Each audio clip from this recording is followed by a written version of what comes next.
ابن عباس بیان کرتے ہیں کہ میں نے حضور اکرم صلی اللہ علیہ وآلہ وسلم سے والسابقون السابقون اولئک المقربون فی جنت النعیم کے بارے میں سوال کیا، تو آپ نے فرمایا مجھے جبرائیل علیہ السلام نے بتایا وہ سابقون علی اور ان کے شیعہ ہیں جو سب سے پہلے جنت کی طرف جائیں گے، اور وہی اللہ کی کرامت کے سب سے زیادہ قریب ہوں گے، اور اللہ کی کرامت ان کے سب سے زیادہ قریب ہوگی۔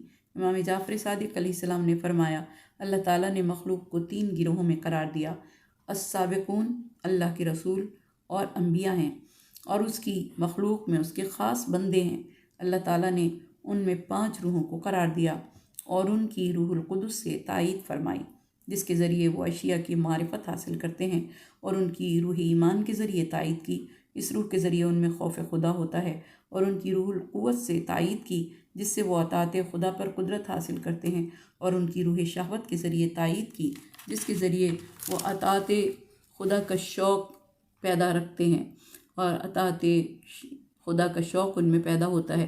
وہ خدا کی نافرمانی کو برا قرار دیتے ہیں، اور اللہ نے ان میں روح بدن کو قرار دیا۔ یہ وہ روح ہے جس کے ذریعے وہ لوگوں میں آتے جاتے ہیں، ان کو جواب دیتے ہیں، اور مومنین جو اصحاب یمین ہیں ان میں اللہ تعالیٰ نے روح ایمان کو قرار دیا جس کے ذریعے وہ خوف خدا رکھتے ہیں، اور ان میں روح القوت کو رکھا جس کے ذریعے اللہ کی اطاعت پر قدرت حاصل کرتے ہیں، اور ان میں روح شہوت کو رکھا جس کے ذریعے ان میں اطاعت خدا کا شوق پیدا ہوتا ہے، اور ان میں اللہ نے روح بدن کو رکھا جس کے ذریعے وہ لوگوں میں آنا جانا رکھتے ہیں اور ان کو جواب دیتے ہیں۔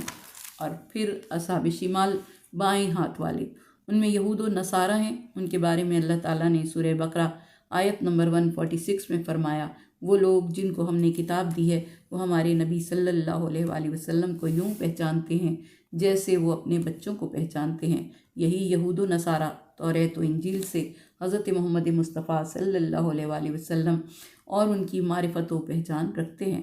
پھر ان میں سے بعض حق کو چھپاتے ہیں، حالانکہ وہ جانتے ہیں کہ حق تیرے رب کی طرف سے ہے، بس آپ شک کرنے والوں میں سے نہ ہو جائیں۔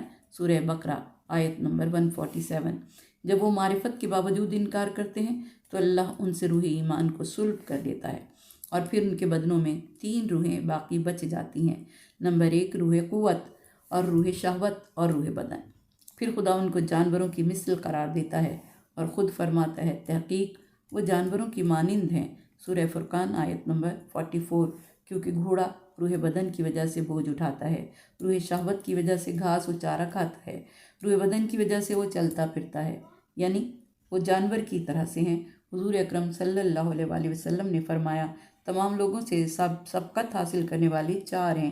اولین میں سے ابن آدم حضرت حابیل علیہ السلام جن کو ان کے بھائی نے قتل کیا، دوسرے مومن آل فرعون حضرت حزقیل علیہ السلام جس نے حضرت موسیٰ علیہ السلام کی طرف سبقت کی، اور تیسرے حبیب صاحب یاسین جس نے حضرت عیسیٰ علیہ السلام کی طرف سبقت کی، اور حضرت علی علیہ السلام جنہوں نے رسول خدا کی طرف سبقت کی، اور مولا علی ان سب سے افضل ہیں۔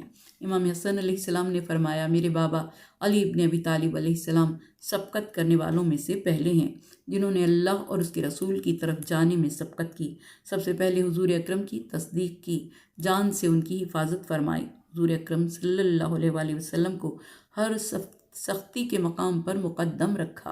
حضور اکرم صلی اللہ علیہ وآلہ وسلم نے ہر مشکل وقت میں ان کو روانہ کیا، کیونکہ آپ ان پر بھروسہ رکھتے تھے اور ان کو نصیحت میں اول رکھتے تھے۔ اسی کو خدا نے فرمایا السابقون السابقون اولئک المقربون، میرے بابا علی سب سبقت کرنے والوں میں سے سابق ہیں جنہوں نے اللہ کے رسول کی طرف سبقت کی اور تمام قریبیوں سے زیادہ قریب ہیں۔ سلۃ من الاولین وقلیل من الاخرین، ایک گروہ پہلی امتوں میں سے اور تھوڑے لوگ پچھلوں میں سے ہوں گے۔ اولین میں سے وہ افراد مراد ہیں جنہوں نے انبیاء کی اتباع کی تھی، اور آخرین میں وہ مراد ہیں جنہوں نے حضور اکرم صلی اللہ علیہ وآلہ وسلم کی اتباع کی تھی۔ ولدان مخلدون، ان کے گرد ہمیشہ رہنے والے لڑکے طواف کر رہے ہوں گے۔ مولا علی علیہ السلام نے فرمایا ولدان سے مراد اہل دنیا کے چھوٹے بچے ہیں جن کی نہ تو کوئی نیکیاں ہوں گی تاکہ اس پر ان کو ثواب دیا جائے، اور نہ ہی کوئی گناہ ہوگا تاکہ ان کو عذاب دیا جائے۔ ان کو اس منزل و مقام پر رکھا جائے گا تاکہ مومنین کی خدمت کریں۔ حضور اکرم صلی اللہ علیہ وآلہ وسلم نے فرمایا مشرکین کے بچے جو بچپن میں مر جاتے ہیں وہ اہل جنت کے خادم اور نوکر ہوں گے۔ قاسم میں معین ہاتھوں میں پیالے اور آفتابے اور صاف شراب کے جام مولا علی علیہ السلام نے فرمایا ہمارا حوض بہت زیادہ پانی سے پر ہے، اس سے 2 نہریں جاری ہوتی ہیں، ایک تسنیم ہے اور دوسری معین۔ امام موسیٰ کاظم علیہ السلام سے روایت ہے کہ جب قیامت کا دن ہوگا تو اس وقت منادی ندا دے گا، اللہ کے رسول محمد بن عبداللہ صلی اللہ علیہ وآلہ وسلم کے حواری کہاں ہیں جنہوں نے نہ عہد توڑا اور آپ کی اطاعت میں زندگی بسر کی؟ اس وقت جناب سلمان فارسی، حضرت ابو ذر غفاری، حضرت مقداد اٹھیں گے، پھر ندا آئے گی علی ابن ابی طالب، اللہ اور اس کے رسول محمد مصطفیٰ صلی اللہ علیہ وآلہ وسلم کے پیروکار کہاں ہیں؟ اس وقت حضرت عمرو بن الحمق خزائی، محمد بن ابی بکر، میثم بن یحییٰ تمار جو بنو اسد کے آزاد کردہ غلام تھے اور اویس قرنی اٹھیں گے، پھر ندا آئے گی رسول اللہ صلی اللہ علیہ وآلہ وسلم کے نواسے امام حسن اور حضرت فاطمہ زہرا کے صحابی کہاں ہیں؟ اس وقت سفیان بن لیلہ حمدانی اور حذیفہ یمان اٹھیں گے، پھر آسمان سے ندا آئے گی حسین بن علی کے صحابی کہاں ہیں؟ تو وہ شہداء جنہوں نے آپ کے ساتھ جام شہادت پیا ہوگا وہ اٹھیں گے، پھر منادی ائمہ اہل بیت کے ماننے والوں کا نام ان کے ائمہ کے نام کے ساتھ پکاریں گے اور وہ کہیں گے کہ جی ہاں یہ سب سابقون اور مقربین ہیں۔ مولا علی علیہ السلام نے فرمایا پوری کائنات پر سبقت رکھنے والے 5 ہیں، تمام عرب و عجم پر سبقت رکھنے والا میں ہوں۔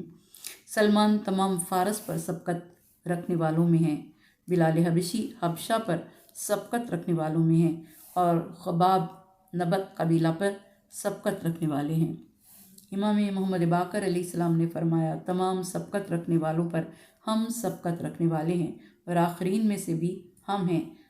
حضرت عثمان کے دور حکومت میں حضرت علی علیہ السلام نے مہاجرین اور انصار کے ایک اجتماع سے خطاب کیا اور ان لوگوں کو قسم دے کر فرمایا کیا تمہیں معلوم ہے کہ سورہ توبہ کی آیت نمبر 100 والسابقون الاولون میں اور سورہ واقعہ کی آیت والسابقون السابقون اولئک المقربون کے بارے میں حضور اکرم صلی اللہ علیہ وآلہ وسلم سے پوچھا گیا کہ کس کے حق میں یہ آیات نازل ہوئیں؟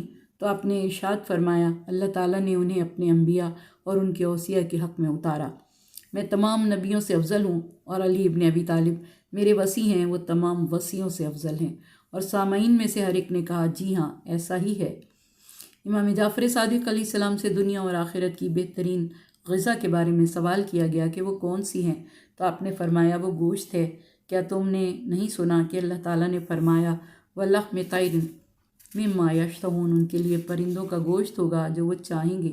امام جعفر صادق علیہ السلام نے فرمایا جو مومن بھی جنت میں جائے گا اس کے لیے حوروں میں سے 5 بیویاں ہوں گی، ہر حور کے 70 غلام اور 70 کنیزیں ہوں گی، اور وہ ایسے ہوں گے جیسے بکھرے ہوئے موتی یا جیسے پردوں میں پوشیدہ موتی ہوں۔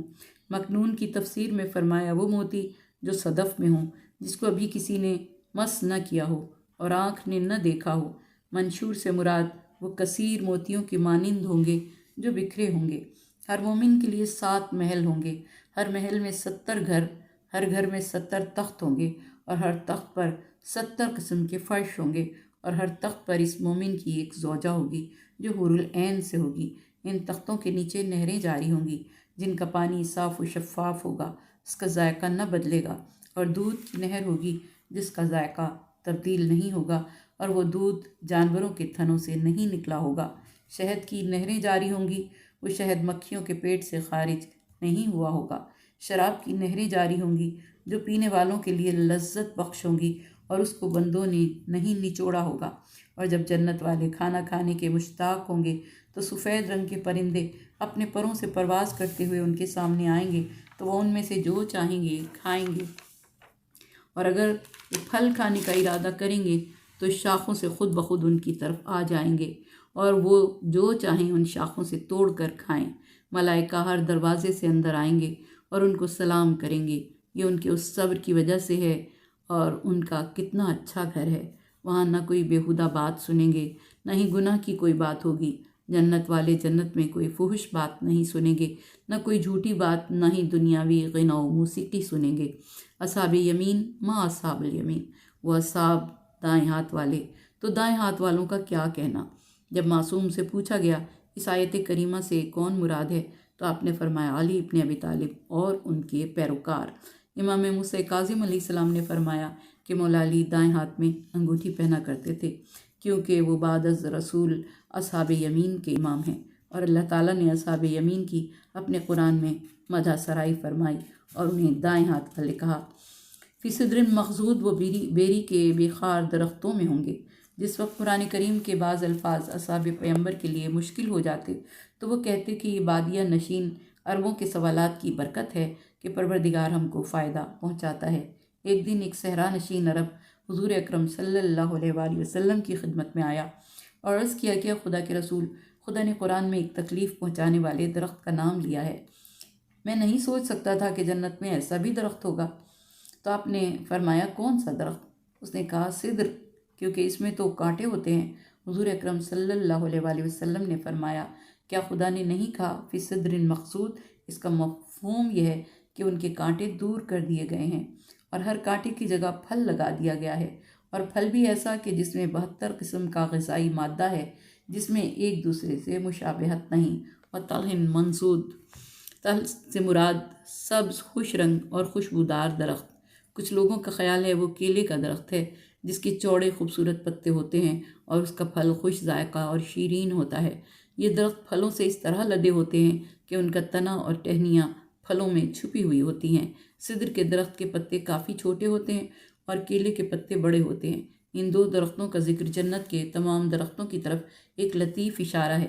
امام جعفر صادق علیہ السلام نے فرمایا کہ جب مومن جنت کے دروازے پر پہنچے گا تو اس سے کہا جائے گا جنت میں داخل ہونے کا اجازت نامہ دکھاؤ، تو وہ کہے گا کہ یہ میرا اجازت نامہ ہے۔ اس میں لکھا ہوگا بسم اللہ الرحمن الرحیم، یہ اللہ تعالیٰ کی طرف سے فلاں بن فلاں کے لیے گزرنے کا اجازت نامہ ہے۔ پھر ایک منادی ندا دے گا جس کو سب سنیں گے، اور وہ ندا یہ ہوگی کہ تحقیق فلاں بن فلاں سعادت مند ہو چکا ہے، اور اس کے بعد وہ کبھی بھی بدبخت و شقی نہیں ہوگا۔ پھر وہ مومن جنت میں داخل ہو جائے گا۔ اچانک وہ ایک درخت دیکھے گا جو ایک بڑے سائے والا ہوگا، پانی بہہ رہا ہوگا، اس پر پھلوں کی بہار ہوگی، اس کا نام رضوان ہوگا۔ اس کے تنے سے 2 چشمے جاری ہوں گے اور وہ مومن ان 2 چشموں میں سے ایک کی طرف جائے گا، وہ اس میں غسل کرے گا۔ جب وہ اس چشمے سے باہر آئے گا تو وہ خوش و خرم ہوگا۔ وہ دوسرے چشمے سے پانی نوش کرے گا، اور اسی کو اللہ تعالیٰ نے سورہ دہر آیت نمبر 21 میں بیان کیا ہے، اور ان کا رب ان کو شراب طہور سے سیراب کرے گا۔ پھر فرشتے مومن کا استقبال کریں گے اور اس کو خوش آمدید کہیں گے۔ اس سے کہا جائے گا کہ دوسرے داخل ہونے والوں کے ساتھ تم بھی داخل ہو جاؤ۔ جب وہ جنت میں داخل ہو جائے گا تو اچانک اس درخت کی 2 شاخیں اس کی طرف متوجہ ہوں گی، اور وہ شاخیں مروارید کی ہوں گی، اور ان میں جو چھوٹی شاخ ہوگی اس پر زیورات اور زیبائش کا سامان ہوگا۔ اس کے پھل لٹک رہے ہوں گے، ملائکہ ان کا استقبال کریں گے، اور ان کے ساتھ نور کے اونٹ اور گھوڑے ہوں گے۔ فرشتے قیمتی زیورات اور لباس لے کر آئیں گے اور اس مومن سے کہیں گے اے ولی خدا، جس پر سوار ہونا چاہتے ہو جاؤ، اور جو لباس زیبتن کرنا چاہتے ہو وہ زیبتن کر لو۔ وہ اپنی پسند کا لباس زیبتن کرے گا، جس پر چاہے گا سوار ہوگا اور اپنے نور کے گھر کی طرف چلے گا۔ اس کے ساتھ فرشتے ہوں گے، وہ نورانی غلمان ہوں گے، اور اس کے خدمت گزار بھی نور کے ہوں گے۔ ان سب کا نور اس قدر زیادہ ہوگا کہ فرشتے جب اس نور کو دیکھیں گے تو ایک دوسرے سے کہیں گے کہ ایک طرف ہو جاؤ، حلیم و غفور کا کاروان آ رہا ہے۔ وہ مومن پہلے محل کو دیکھے گا جو چاندی کا ہوگا، موتیوں اور یاقوت سے مزین۔ اس کی ازواج اس کا استقبال کریں گی، اس کو مرحبا و خوش آمدید کہیں گی، اور اس سے کہیں گی کہ اس محل میں ہمارے پاس اتر آؤ۔ تو فرشتے اس سے کہیں گے کہ اے ولی خدا، یہاں سے آگے چلو، اس محل کے علاوہ اور بھی محل آپ کے لیے ہیں، یہاں تک کہ وہ ولی خدا سونے کے محل کے پاس پہنچے گا جو موتیوں اور یاقوت کے ساتھ مزین ہوگا۔ وہ اس محل میں اترنا چاہے گا۔ پھر فرشتے اس سے کہیں گے کہ اے ولی خدا آگے چلیں، اس سے آگے آپ کے لیے اور بھی بہت کچھ ہے۔ پھر اے ولی خدا اور آگے چلیں، جہاں پورے 1000 محل ہوں گے، ہر ایک سے نظر آر پار ہو جائے گی، اور وہ چشم زدن میں تمام محلوں کا نظارہ کرے گا۔ جب وہ آخری محل میں جائے گا تو وہ مومن اپنا سر نیچے کر دے گا۔ تب فرشتے اس سے کہیں گے اے ولی خدا کیا ہو گیا ہے؟ وہ جواب دے گا اس قدر نورانیت ہے کہ یوں لگتا ہے جیسے میری آنکھیں اندھی ہو جائیں گی۔ فرشتے جواب دیں گے آپ کو مبارک ہو، جنت میں اندھے پن اور بہرے پن نام کی کوئی چیز نہیں ہے۔ جب وہ اپنے محل کے پاس آئے گا تو اس کی نظر آر پار ہو جائے گی۔ اس محل کے ظاہر سے زیادہ باطن اور باطن سے زیادہ ظاہر حسین ہوگا اور اس کی ایک اینٹ سونے کی اور دوسری چاندی کی ہوگی اور تیسری در و یاقوت کی ہوگی۔ اس میں مٹی جو اینٹوں کے جوڑنے کے لیے استعمال ہوئی ہوگی وہ مشک ہوگی، گویا ایک چمکتا ہوا نور اس کا استقبال کرے گا۔ وہ مومن اپنے محل کی دیواروں میں اپنا چہرہ دیکھے گا، اسی کو اللہ کا قول بیان کرتا ہے۔ سورہ متففین آیت نمبر 26۔ اس کی مہر مسک کی ہوگی، یعنی اس کی شراب مہر لگی ہوئی خوبصورت اور خوشبو والی ہوگی۔ پھر حضور اکرم نے حور العین کا ذکر فرمایا۔ ام المومنین جناب ام سلمہ نے عرض کیا کہ کیا ہمیں ان حور العین پر فضیلت ہوگی؟ تو آپ نے ارشاد فرمایا کیوں نہیں، تم اپنی نمازوں، روزے، خدا کے لیے کی ہوئی عبادت کی وجہ سے یوں ہوگی کہ جیسے حور العین کا باطن یعنی حور العین سے بھی زیادہ حسین ہوگی۔